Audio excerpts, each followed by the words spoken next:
Testing, make sure my mic works. Testing, make sure my mic works. Yeah, it does.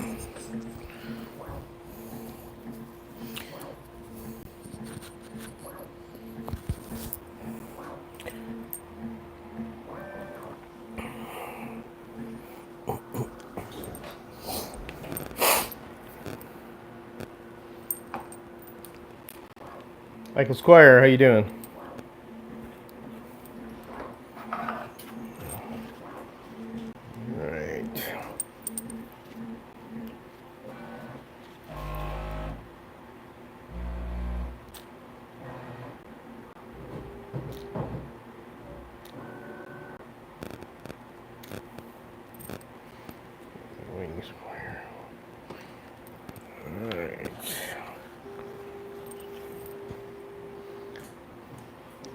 Hey, D.W. Barker.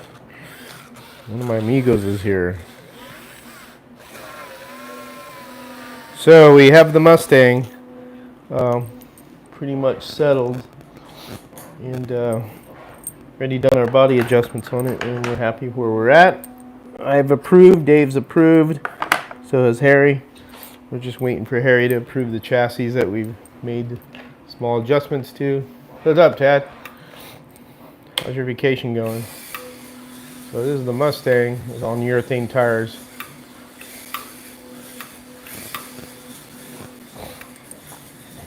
And I'll go over the chassis with you guys if you're interested. So we are going to do some releases of these production model cars. So these are the final cars. The Challenger is a little bit different than the ones that we sent out as pre-order, but almost just about the same.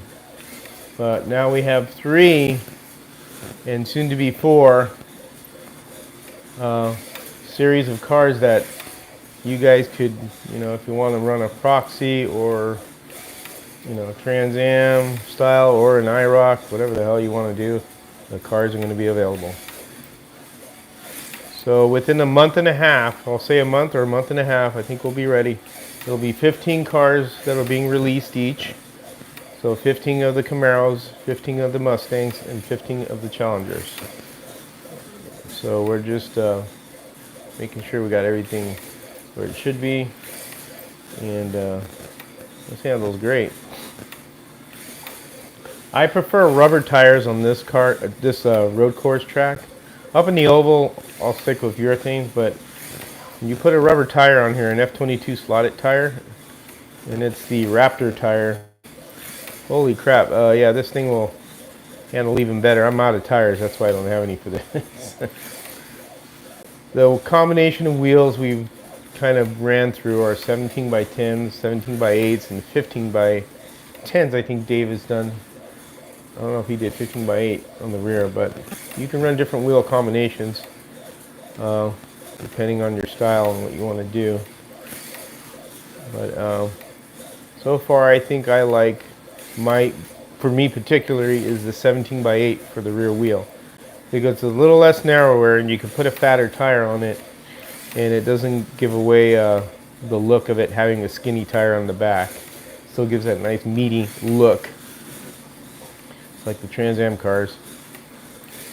We made some adjustments on this chassis in particular because one of the concerns was if you use a 6.5 millimeter pinion gear, it hits the chassis on the Mustang only.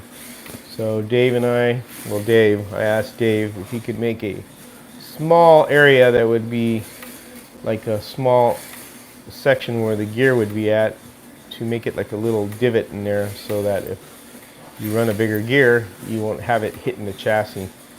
So we've done that adjustment only on the Mustang chassis because the Mustang's a smaller wheelbase than the Camaro. But there you go, man. This thing runs smooth. And I ran out of 15 by 8 wheels, so that's why you see the anodized 15 by 8 wheels in the front of this car. Gotta order more wheels. It's amazing how many parts you burn through when you start experimenting and putting cars together, I bought a lot of parts, and I have a lot of parts here for experimentation and stuff. It takes a lot of time and money to do this, so I hope you guys enjoy these when they do come out and you build them and have fun with them, because I'm having fun with them myself, even though I haven't painted any of these yet. I only painted one or two, I think. That's about it. Oh, there's UPS, but it's not for me.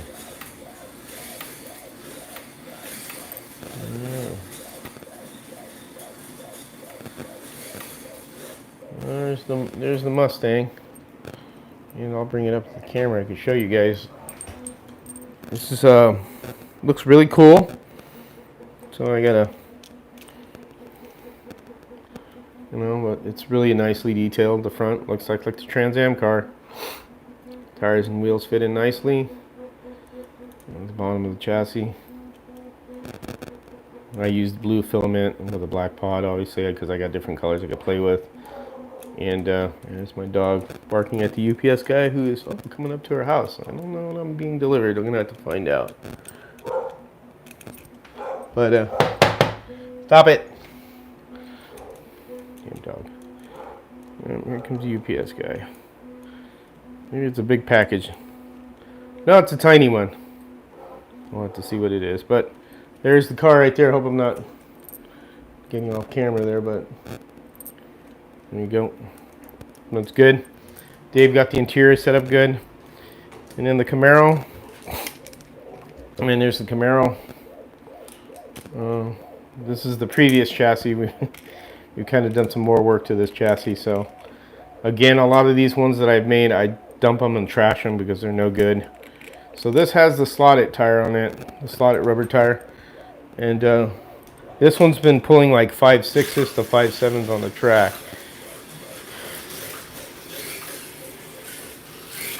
It's been doing pretty good on the road course for us time-wise, so.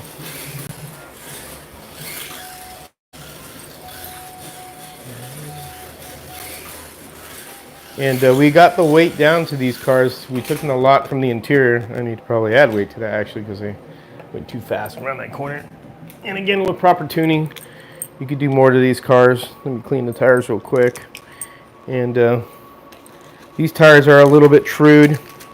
They're not like race professionally trued, but once you start truing these tires down on these, properly and prepping them right, this car is going to stick like a gummy bear onto the track.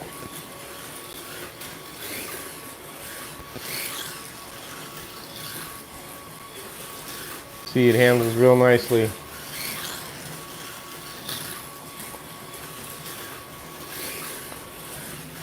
Not a lot of chattering either. So we've got the car down to 109 grams, so that's about the weight of a Revo slot.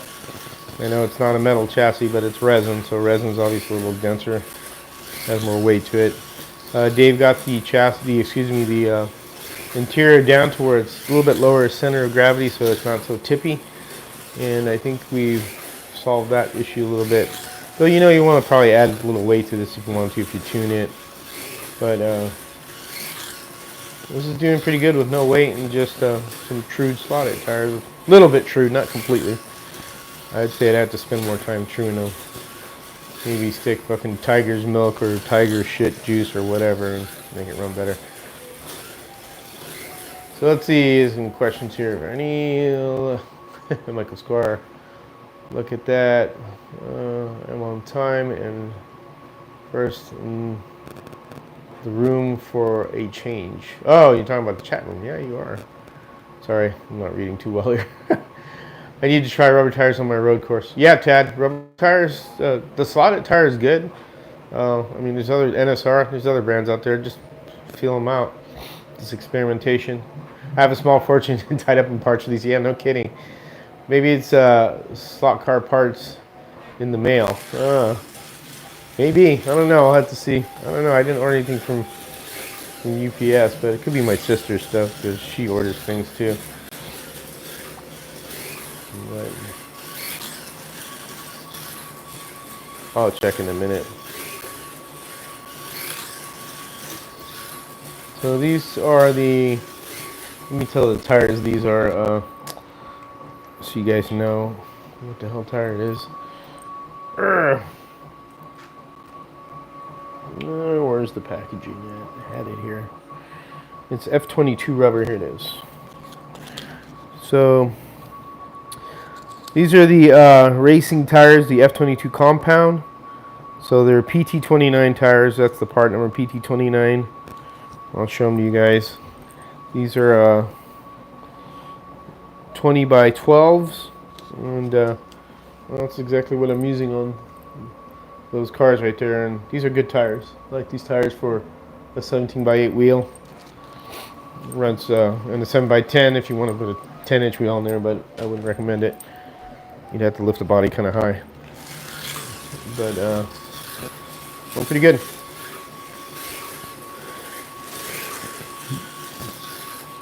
Ooh, until I crash. Oh, good thing I can reach that. There you go. Well, that's the Camaro.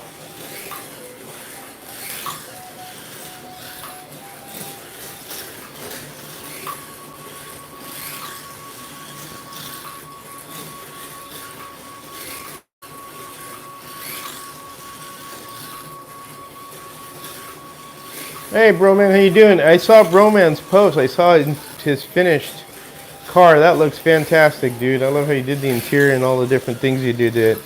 You guys check out the forum board and check out Broman's petty dart, man. That's one of the kits I gave to him so he could build it and give us some feedback. And man, that thing looks awesome. You just see a few videos of that thing moving around the track.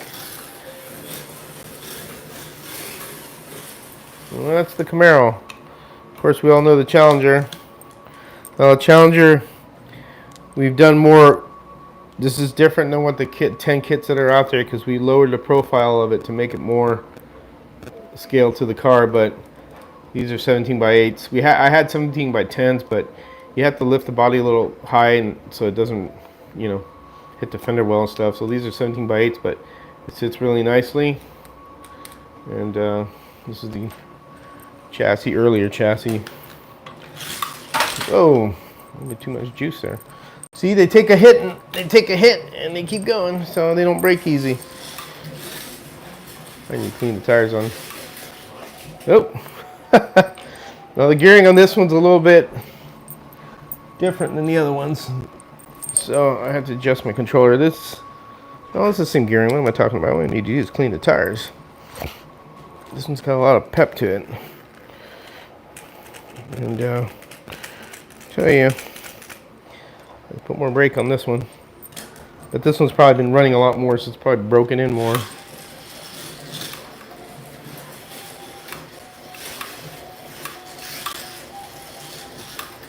Yeah, I need more brake there.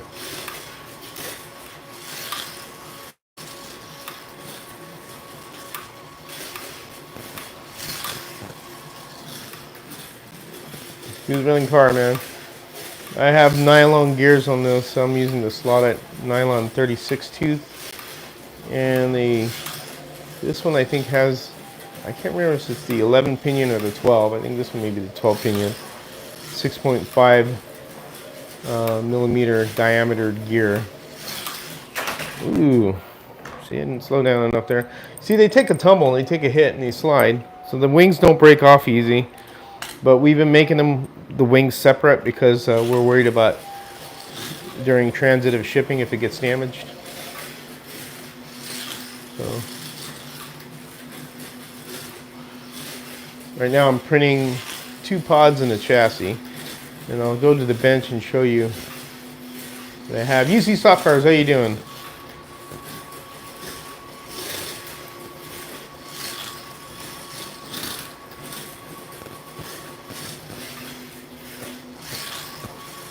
This one scoots nicely. Oh, it's really got a lot of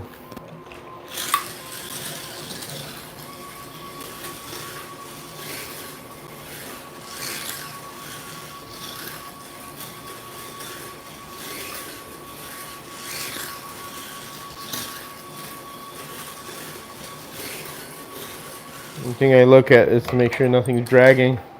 A lot of people don't realize that body contact and parts hitting each other really hamper the smoothness of a car. This one is not too bad actually. It's not hitting anything, but seems to drag a little. To me it does, but I think it could not be broken in probably. Because this car's been broken in real well, the Challenger. So I probably need to run this on a, ghost the controller so it'll run the car a little bit, get more time on the motor. Motors are 22,500 ball bearing Predator motors. You could put a slotted motor in this, a Cyclone motor.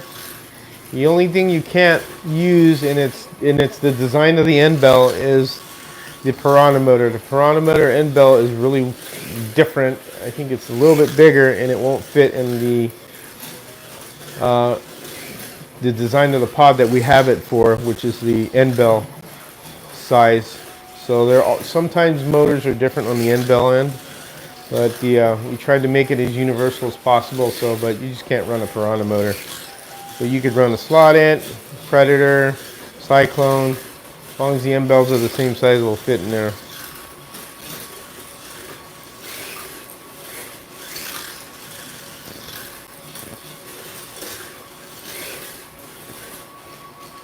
That was fun, man.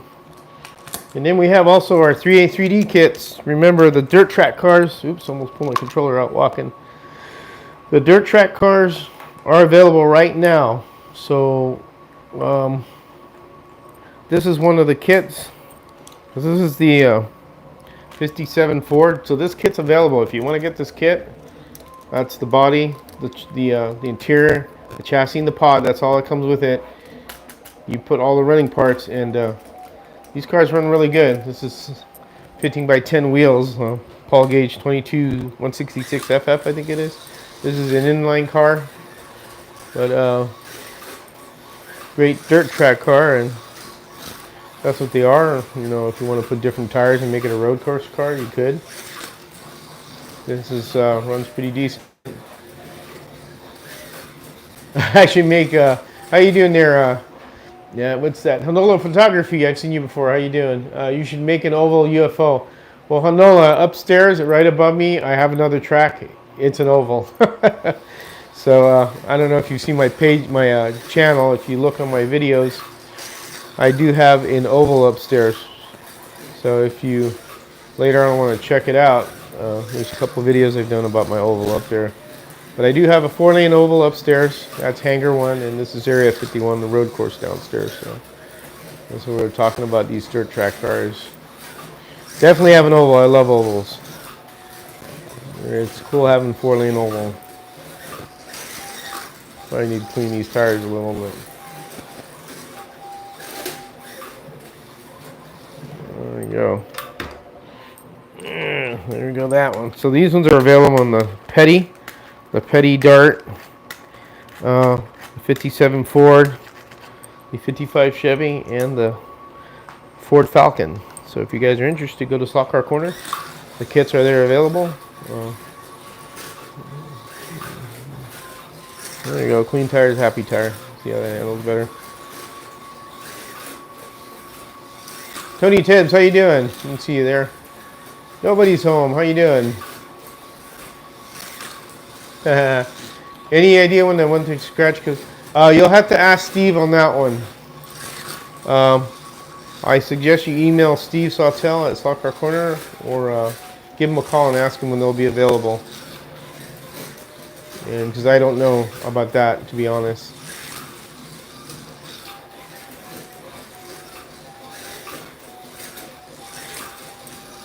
I know I've been making interiors because people have been asking for interiors, so I have an order of interiors going that way in about a few weeks.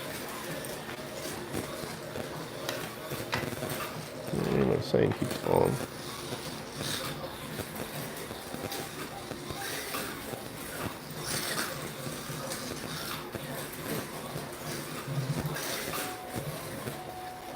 There you go. There's one of the 3A 3D kits. So we're really excited about these 3 cars, and we have a 4th one we're doing too. So funny I should say is that in the Trans Am series, and I'm not kidding, so if you guys don't go, what? There is a Toyota Camry It's a two-door Toyota Camry race car. We are going to make that one too, because that is in what's called, I think, the Cube 2 series, which goes against the 3 American cars. So we'll have a 4th Trans Am car, but oddly enough, it'll be a Toyota Camry, which it is part of the Trans Am series, so I'm being fair. But I wanted to do the American cars for sure, but now we'll have a Trans Am Camry. So that one's coming out as soon as it gets designed up, and you know, we'll test it out and stuff, make a chassis and print it out. But there you have it. That's pretty much everything that we've been doing. I could show you the chassis we're currently have here at the bench and kind of show you other stuff. So I'm going to get the camera and bring it over here and put it down. Let's see my collection of F1 cars here. I'm down on the bench here. My bench I have going on here. See if any comments. Hey, Bill, Bowtech Garage, how you do? DW Barker, I hope I didn't say, I didn't miss you. 68 Firebird, I don't know. We got a lot of cars. It's a lot of work, so a little at a time. I'm not really working on the 68 Firebird. We're kind of setting up on this Trans Am stuff, but anything's possible for later on for other kits. But you got to remember, this is the work that ends up happening with all this. So here is a Mustang chassis. So this is a new print. I printed it in blue, and this is for the Mustang. And as you can see, what we did here is we hope you can see that in my Chinsey light here. Let's see if you guys see it. So what we've done is we put a little loop here and a loop here. The loop here is on all the chassis because when the pod sits on the chassis, it was kind of sitting on top of this because it was flat, kind of lifting it a little. So we made the little loop, little divot, so it sits more flush. And then we have this little divot for a crown for a pinion gear. So for example, here's the motor we've been using. I'll snap that in. I won't put any screws in it, but this is a 6.5 pinion gear in diameter, and you can see that gives it room right there so it doesn't bang the chassis. And we want to make sure you could use a bigger gear, though you can use a smaller one, but we want to make it more as easy to put what you want on it without having to grind anything. But you can see there's room there. There's clearance, and that's what we're looking for. And the bushings, of course, we've been using are the 3/16 flange bushings. One thing to keep in mind, guys. So this is a what we call chainsaw sharpener. Okay, that's what it is a sharpening bit. This is 3/16. What we do recommend is before you put bushings in is just like on the Carrera cars, how we do this to put, you know, the other bushings in. Harry's shown this on his videos as you clean this out, and that's what this does exactly. Just clean that out so you can put your bushing in and it gets in there with a little bit of float, so this way you're not so tight and restrictive. And it's really easy, and these you could get at the hardware store or on Amazon. Excuse me, hit the camera there. Then they fit in there nicely, and you can glue them in or not glue them in. It's up to you. These pods, I got different motors here. So I got a Mark Thomas motor here, and that should fit fine. I haven't really tried it, but if it doesn't, it'll break. Nope, fits in there perfectly. See the shape of it? I hope you guys could see that. And I'm gonna get a Piranha motor, and this is the problem with the Piranha motor, is that is a little different, and it's not gonna fit in there. As you can see, it's too big. You can see that I can't even fit it in there. It's too big, and it's not gonna work. So this is why this is, like I said, this is a Chinese motor, obviously, you know, from Chinese, well, they're all Chinese motors, but anyways, it's just a different brand. They use a different end bell can, and it's a lot bigger. It's just a little bit bigger where it doesn't fit, or a different shape. It's mainly a different shape. It's more rounded and not like a D style like shape to it. So you can't really use this motor. I wouldn't recommend grinding anything and trying to use it. But we're trying to make it easier so that People get these, put them together, and have this also car running within, a few hours. Actually, honestly, you could get it done in like within an hour. Experienced builder could do that easily. And here's the flange bushings, and they fit in there. There's your gear right there, see? And then we want to make sure that if we use a tire that it's not going to interfere. You see like that, there's plenty of room there. I'll probably need to shave that a little, or shave that off just a tad bit, which I can do. But see what I mean? It's perfect. That's what we want. I'll be able to, have enough room for the tire to fit all the way flush in there. And again, that's the tip of the, of the motor shaft, and that can be grinded down flush with the gear, and you won't have any interference. So I hope you can see that. But these are really took a lot of time to make sure these mesh nicely, and that they work good. You can see there's the lash, perfect amount of lash, what you need for a sidewinder pod.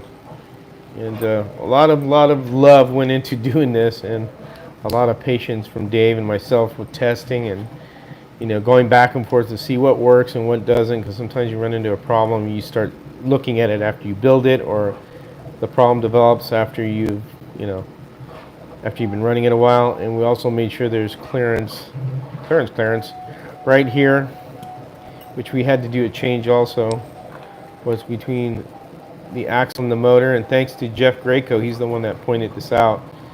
And he grinded his motor a little, it was fine, but we made the pod just a tad bit of an adjustment so that this axle does not touch the motor, and it's nice and clear there to where it doesn't. I don't know if you can see that, but there's a gap here.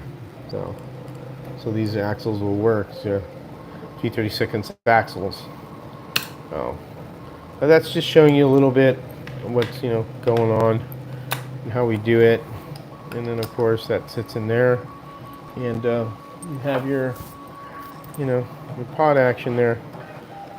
And again, the wheelbase will change a little depending where your pod is moving, but I usually set them and then I put a little tape, because I like the little shock absorber effect, so it doesn't violently move it around. It has some movement. But there you go. That's how it sits. Now, what's really cool about FDM printers is that, and I'm sorry I haven't been reading comments. I hope Dave's still there answering any questions. So what's really cool about the printer is you can do this kind of stuff. This is something I experimented with. This is a red, white, and blue theme. This is the Camaro chassis. As you can see, I did the red, white, and blue and Camaro, and the 3A3D is red, white, blue with red, white, and blue, and then red, white, and blue in SCC, because SCC is our backer of this project. And it looks pretty cool. Now, this kind of stuff right here we won't be doing. We'll be doing basic black. This is an experiment. To do this, something like this takes quite a bit of filament changes, because what happens is that the automatic material system, or whatever they call it, the AMS, will purge and switch depending where it's filling in. Sometimes it'll only go a little red in one spot and then go back, purge, go back to the blue, go back, purge, and you get a bunch of what's little poops, they call it, from the machine. And I mean, you get a handful like this just to make this color scheme. So this is something that's only custom for myself if I want to do it. Filament has a lot of different colors that you could do a lot of different things. I've gotten quite a bit of different filament as far as color wise. So pretty much, again, an experimentation. But it looks pretty cool, to be able to have different colored chassis. But really, in the end, you'll want a black one, because people are not really worried about what the color of the chassis looks like. But I thought it was cool as an experiment to do something like this, just to be different. And I may do my own cars that way because I can. Just for fun. But as far as the production cars, they're just going to be black. That's it. But otherwise, this was really fun doing this. And again, this is an older version because we don't have the little divot right here. You see, the early ones don't have the divot, so I just kept this one. I just got rid of all the old ones I had, because I felt that there was no reason to keep them, because they're not going to be any good. Because when we made the final change, this is what we want to have out there. So if I miss any comments here, which I'm going to go over real quick and look, I apologize if I did. and see what everybody's saying here. And I'm sure Dave's been answering.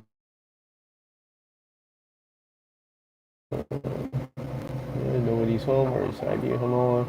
Thank you, Hanola. Appreciate that comment. Chris, how you doing? Chris is in the house. Let's see what else. We have Bill. Bill Bowtie Garage. That's right. Bill Bowtie Garage is here. Farm cars have always been in Trans Am, mainly the smaller class, though. Yeah, but we don't care about the smaller cars, Michael. We're talking about American Iron. There's plenty of that shit to go around. Trust me. You could buy a lot of that stuff over there, but here you can't get these. So that's why we're focusing on this particular cultural area, which is the U.S. But yeah, you can get those foreign ones. It's fine, but that's foreign. It's not American. So Three Amigos are killing it with the Trans Am development. Cool. Thank you, sir, Jerry. Thank you, Jerry. Appreciate that. But I don't see anybody else had any questions on anything. I'm sure there's not too many people watching. This is a weekday. Got 20 people watching. That's cool. But yeah, that's basically what we have going on so far. I'll put the Mustang on the bench. And as you can see, this is a different gear. Not the blue gear, it's the purple one. And I can't remember the gear ratio. I think this one's 35. Gosh darn it. Yeah, I think the other one's 36, the blue one. I could be wrong, could be 38. Anyways, but yeah, this one sits in there nicely. Obviously, I'm going to use different screws because these are just too fat and they stick out too much. But a critical part of this car is the interior. Where the interior sits will dictate how the car sits as well. And we did a lot of experimentation of printing interiors that weren't good enough. And I mean, I must have gone through at least maybe a bottle of whole resin with just dealing with interiors and bodies and just mistakes and revisions. So everybody's got to realize this takes a lot of time. I mean, a lot of time and a lot of resin and just a lot of experimentation and just things that get dumped because they're just not, they're not right. I was really picky with the bodies, how they looked. The original file, this was a little taller, and I squished this down a little because I think they should have more of the, obviously the flatter look to it, and that's why I've done it to these cars. But this one turned out really nice. And of course I printed it with the wing. The wing will be separate when we do the cars because of shipping issues they may break. But man, this looks pretty good. I'm really happy with how this turned out. I'm happy with the way all the cars turned out. I mean, really, it's a big win-win for us in America that we could have this kind of stuff, And again, this one sits a little higher. I can't remember as an earlier interior because that's one thing Dave didn't like is that you could see the chassis on the ball. It didn't bother me as much, but again, I would agree with Dave. If something was bugging you, we want to take care of it. Of course, you could shave these down because this is sitting pretty high right here already. Shave them down a little and make it lower. But in the long run, it's up to the end user how they want to customize it, and we're leaving it, so it's easier for people to, excuse me for hitting the camera, to do what they want when they get the kits. And here's the Challenger. This one sits lower, obviously. I need to adjust this one a little bit more. This has the taller interior. And again, the interior is the real critical part of this. And it's important. And these are 17-inch wheels, I think. 17 by 8. You see how much room there is there. The Camaro is more of a narrow Coke bottle shaped body. So, I mean, it's you could probably get this lowered, but you'll have to do a lot of tire churning to get them where you want to get them at. As you can see, it's a little high in this part right here, but I mean, it doesn't bug me. It's still a cool looking car. But you can work with them and get them lower like we did this one, and it's kind of nice to have 3 American cars, and this is the whole point of this. This is why I like the Revo slot, marketing that they do, is that they release several cars at once, meaning 3 of a different livery with 1 white kit. And that's smart because that promotes club racing, and this is what we're trying to get out there. So if anybody wants to do proxies or club racing, IROC races, Trans Am races.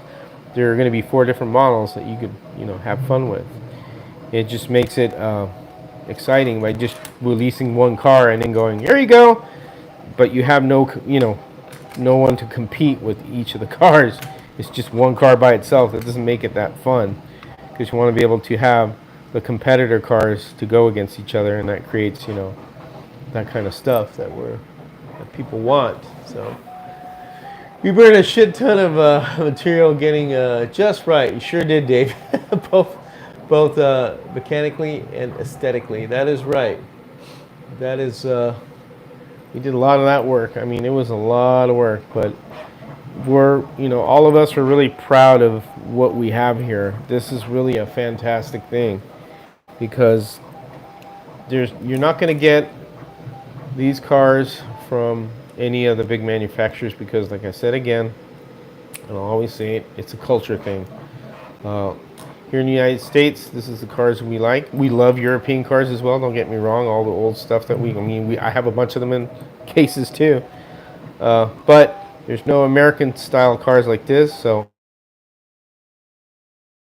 idea to have that if anybody wants to get an American car, and I mean, they're not, plastic molded bodies, but they're resin bodies, and they do the trick. And the resin technology has just really helped us get to the point where we need to be, which is to do all this stuff, which is awesome. So, it's all good. And I just can't wait to see when people get these cars, how they look when they get them all painted and put liveries. It's just going to be a real cool thing to see your creation out there rolling around, and people, doing them justice by getting them a good paint job and doing all this great stuff, just like the Trans Am cars, or however they want to do their liveries. That's, the whole point of this is to get more of the American genre cars out there, because, again, it's all cultural, because the Europeans aren't going to want any of this. I don't think they even know there is a Trans Am Road America, except for maybe Japan, because they have a Toyota in there. Well, I wouldn't say that, because there are the other, there's the other series of Trans Am that they do have an Alfa Romeo in there. I think it is a Maserati, actually. Maserati. There's a Porsche. There's a Mercedes. Those have been entered on a different class of Trans Am cars. But it's cool to just be able to have all these and just, be able to make your own stuff. That's the scratch building and building stuff is all about. It's just creating your own. Take a drink there. Let's see in the comments here.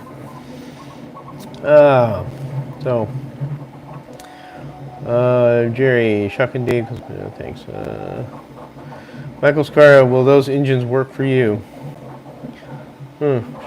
We burned the shit out. Yeah, I read that one. Jerry, yes, I'll make them work for me. They look great. Telling you, believe me, George, there's a lot of foreigners who love these American cars to me. Well, we'll see. Give them the link to Slot Car Corner. That's the only way to find out if they really do. I know Australians, they like, American cars too, because there's a lot of the hot rod type of cars there all as well, except they're a little different. The Australian cars are cool, because Holden used to be there, and I think Ford is still there, and Holden's done, but still there. The big manufacturers aren't listening to anyone. The world doesn't need another 65 Mustang or a gold-plated Hornet. Yeah, that Scale Electric likes to make those things. It's just because it's movie stuff and James Bond, so that's what they associate a lot of slot cars with. I mean, they made the Blues Brother mobile. Toyota, I laugh aloud, not American, but like I said, always have had foreign cars. I mean, not cats, but cars. It does have a V8, so it's all good. Yep, Toyota is part of the series, so we're going to do it. That's the way it is. Awesome work, amigos. Much appreciated. Thank you, sir. We do. That's good. Generally, I will a Sidewinder work better on a plastic than an inline tight technical track? Well, Sidewinder, I think you'll get a little bit better performance. I'm not saying it, you'll have to experiment with that, Jerry, but it'll do fine on a plastic track, because you got to remember some of the slotteds I have here are Sidewinders, and they do real well on the old Area 51 Raceway plastic track, and they do good on the wood, so I don't think you'll have a problem at all. I think it'll be all good. So you shouldn't be a big deal. Should be good. Yeah. But, all right. Any more questions? Anybody have any questions about the cars? What you guys think? Opinions?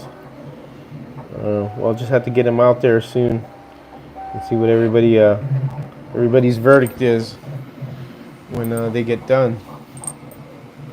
See what they look like when they get them all painted and build them.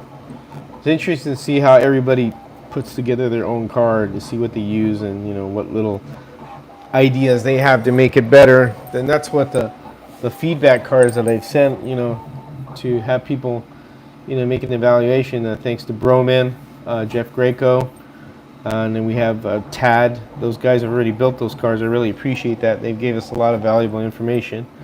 We're still waiting on a few people that that I don't know if they're able to build them, but we'll see. That we'll put them together, I hope, soon. Again, always the feedback helps. See you later, Michael. But anyways, all good. With the side door, you get more weight over the real wheels. Generally handle better. Yep, that's right. Yep. I saw a car with a magnet rear wing. Oh, so yeah, Marty has one right now. That one I did was I got some real tiny magnets from eBay. And the wing I used is actually a 3D printed wing in FDM, and then I glued the magnets on underneath the underside of the car, and then I got the magnets and put them on the wing, and that's how you got that little magnet effect. But anybody could do that, so that's why we made the wings separate. So if they want to use wire or glue them or use the magnet, you could do that. So, but the cars you see in front are made with the, with the what you call it. It's all built in. All right, guys. Well, I'm going to call it. I just wanted to show these off. I hope you guys enjoyed it, and thanks for showing up. Really appreciate it. Looking forward to Marty's live tonight, so I'll see you guys there.